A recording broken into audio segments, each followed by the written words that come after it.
Aman Benson. Le journal des stratèges. Boris Kalt.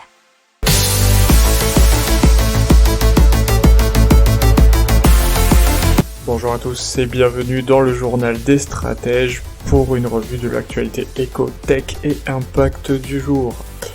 Avec à la une, on va vous parler de l'épargne des Français qui suscite des convoitises. On vous parlera dans l'économie de la Commission européenne qui appelle à ratifier l'accord sur les ressources propres. Dans les technologies, Downloads for You, un nouveau programme pour Netflix qui vous permet de regarder vos séries hors ligne. Dans l'impact, on va vous parler d'un nouveau parc éolien en mer du Calvados et ensuite un convertisseur de déchets ménagers en gaz renouvelable. Vous écoutez le journal des stratèges numéro 53 et ça commence tout de suite.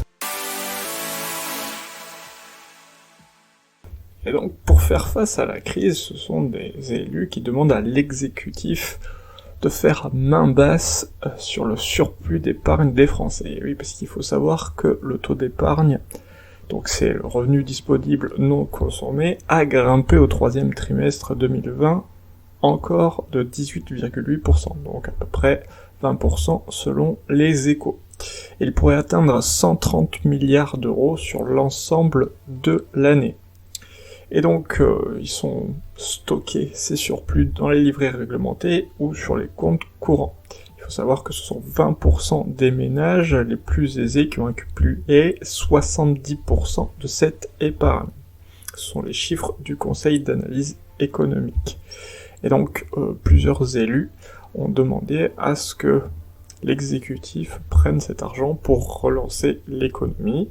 Mais pour l'instant, le gouvernement rejette toute hausse de la fiscalité.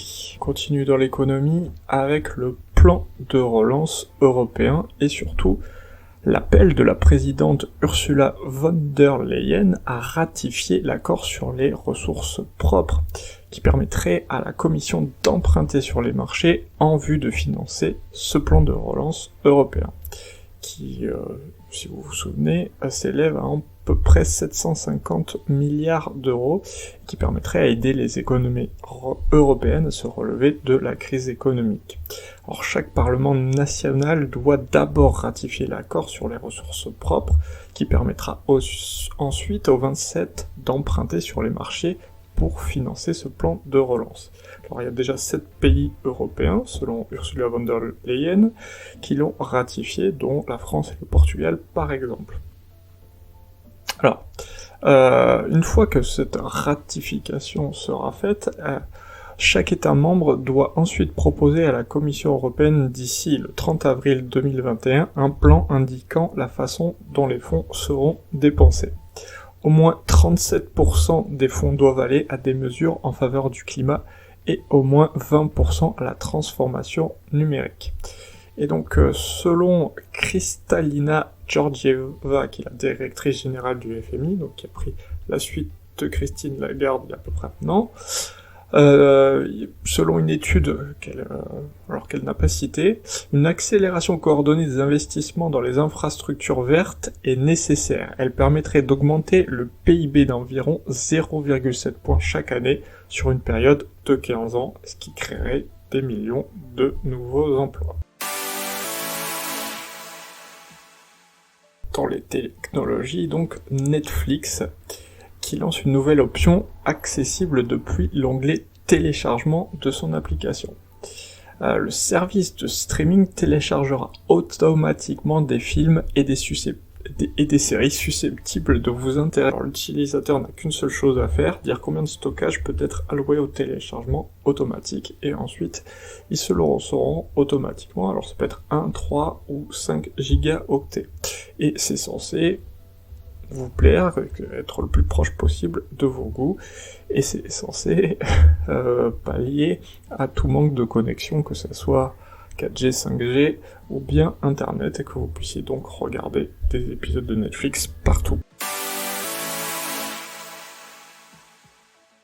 Dans l'impact, on va donc vous parler d'un nouveau parc éolien offshore, et celui-ci est en France, et sera plutôt en France. Il sera normalement construit d'ici 2024 au large des côtes de Courseulles-sur-Mer, qui est en mer du Calvados. Ça aura un coût de 2 milliards d'euros, c'est EDF qui l'a annoncé. Les 64 éoliennes seront localisées à plus de 10 km des côtes. L'objectif est à terme de produire de l'électricité pour 630 000 personnes, soit plus de 90% de la population actuelle du Calvados.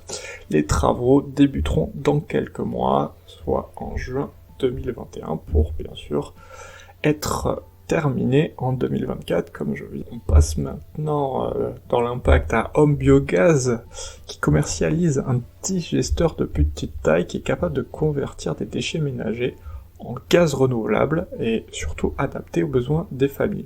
Ils sont soutenus notamment par NG New Ventures. Donc c'est une start-up israélienne qui est même maintenant cotée, puisque elle est valorisée à 79 millions d'euros, et elle a fait son entrée à la bourse de Tel Aviv récemment. Ils ont déjà vendu plus de 10 000 de ces systèmes dans une centaine de pays. Il faut savoir que par an, un Européen produit en moyenne plus de 150 kg de déchets organiques, les restes de nourriture, épluchures, etc. Et tous ces détritus, avec un biogaz, peuvent être versés dans une sorte d'entonnoir dans le digesteur d'un biogaz, où ils sont transformés en gaz par des bactéries anaérobies.